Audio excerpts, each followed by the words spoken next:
El Evangelio según Mateo, capítulo 27.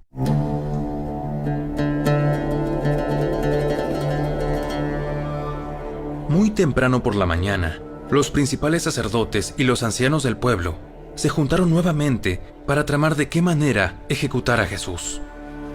Luego, lo ataron, se lo llevaron y lo entregaron a Pilato, el gobernador romano.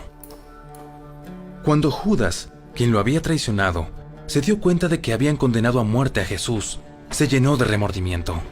Así que devolvió las 30 piezas de plata a los principales sacerdotes y a los ancianos. He pecado porque traicioné a un hombre inocente. ¿Qué nos importa?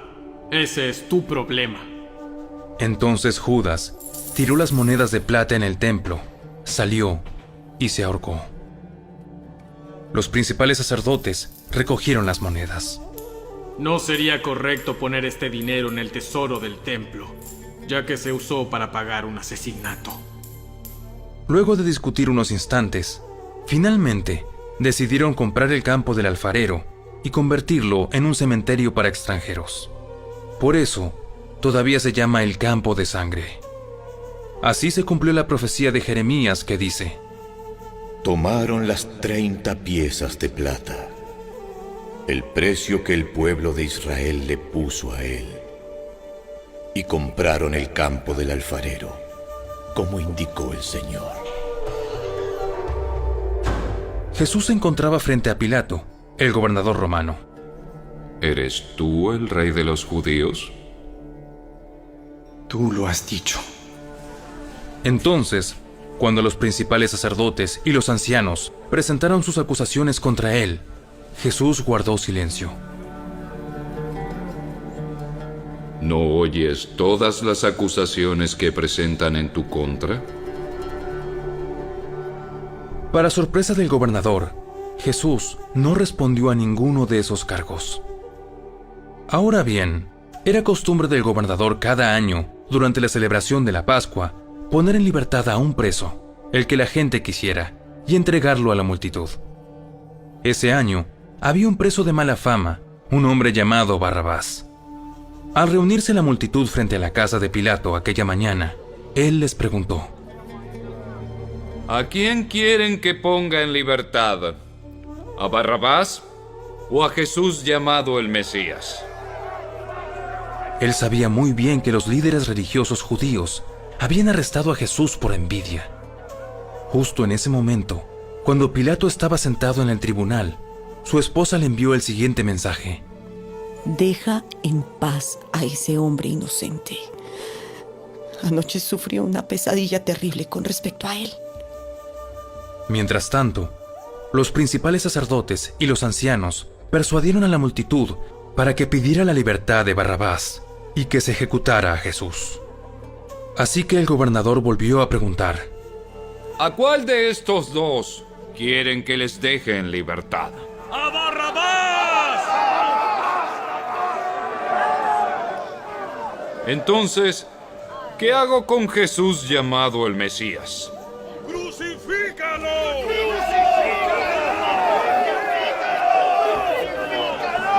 ¿Por qué? ¿Qué crimen ha cometido? Pero la turba rugió aún más fuerte.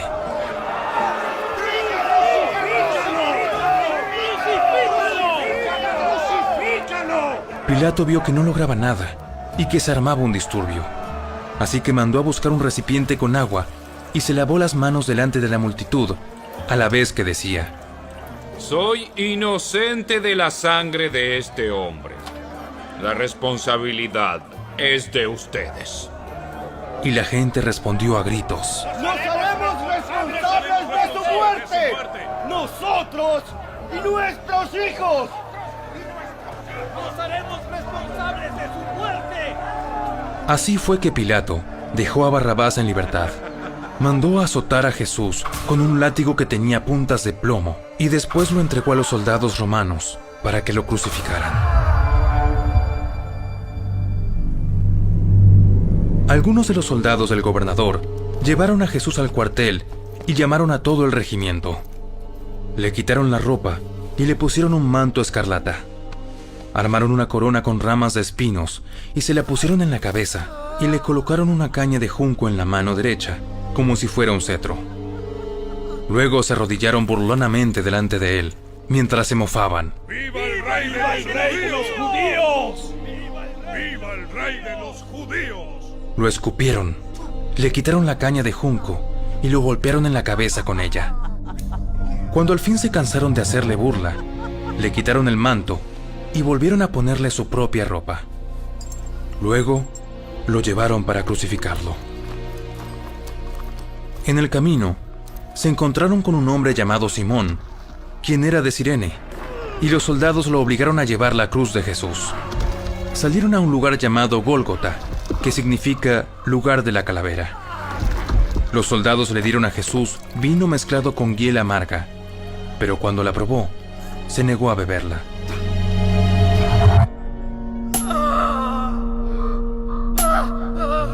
Después de clavarlo en la cruz, los soldados sortearon su ropa tirando los dados. Luego se sentaron alrededor e hicieron guardia mientras él estaba colgado allí. Encima de la cabeza de Jesús colocaron un letrero que anunciaba el cargo en su contra. Decía: "Este es Jesús, el rey de los judíos". Con él crucificaron a 2 revolucionarios, uno a su derecha y otro a su izquierda. La gente que pasaba por allí gritaba insultos y movía la cabeza en forma burlona. ¡Pero mírate ahora! Dijiste que ibas a destruir el templo y a reconstruirlo en 3 días. ¡Muy bien! Si eres el Hijo de Dios, sálvate a ti mismo. Y bájate de la cruz. Los principales sacerdotes, los maestros de la ley religiosa y los ancianos también se burlaban de Jesús. Salvó a otros, pero no puede salvarse a sí mismo. Con que es el rey de Israel, ¿no? Que baje de la cruz ahora mismo y creeremos en él. Confió en Dios. Entonces, que Dios lo rescate ahora si lo quiere. Pues dijo: "Soy el Hijo de Dios". Hasta los revolucionarios que estaban crucificados con Jesús se burlaban de él de la misma manera. Al mediodía, la tierra se llenó de oscuridad hasta las 3 de la tarde. A eso de las 3 de la tarde, Jesús clamó en voz fuerte: Eli, Eli, lema sabactani. ¿Qué significa: Dios mío, ¿por qué me has abandonado? Algunos que pasaban por allí entendieron mal y pensaron que estaba llamando al profeta Elías. Uno de ellos corrió y empapó una esponja en vino agrio, la puso sobre una caña de junco y la levantó para que pudiera beber. Pero los demás dijeron: Espera, a ver si Elías viene a salvarlo. Entonces Jesús volvió a gritar y entregó su espíritu.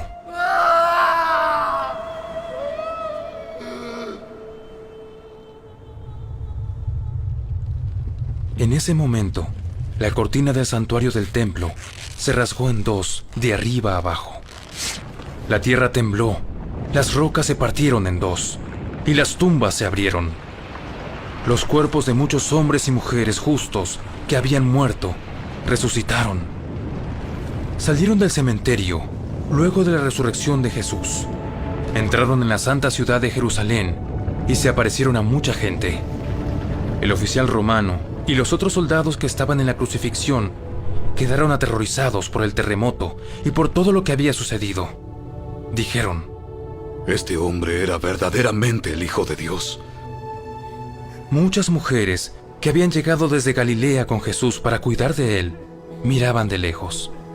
Entre ellas estaban María Magdalena, María, la madre de Santiago y José, y la madre de Santiago y Juan, los hijos de Zebedeo. Al acercarse la noche, José, un hombre rico de Arimatea, que se había convertido en seguidor de Jesús, fue a ver a Pilato y le pidió el cuerpo de Jesús. Pilato emitió una orden para que se lo entregaran, José tomó el cuerpo y lo envolvió en un largo lienzo de lino limpio. Lo colocó en una tumba nueva, su propia tumba que había sido tallada en la roca. Luego hizo rodar una gran piedra para tapar la entrada y se fue. Tanto María Magdalena como la otra María estaban sentadas frente a la tumba y observaban. Al día siguiente, que era el día de descanso, los principales sacerdotes y los fariseos fueron a ver a Pilato. Le dijeron: Señor, recordamos lo que dijo una vez ese mentiroso cuando todavía estaba con vida. Luego de 3 días resucitaré de los muertos.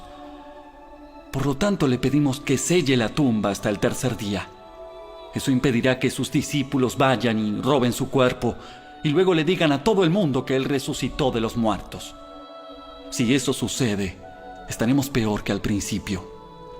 Pilato les respondió: Tomen guardias y aseguren la tumba lo mejor que puedan. Entonces ellos sellaron la tumba y pusieron guardias para que la protegieran.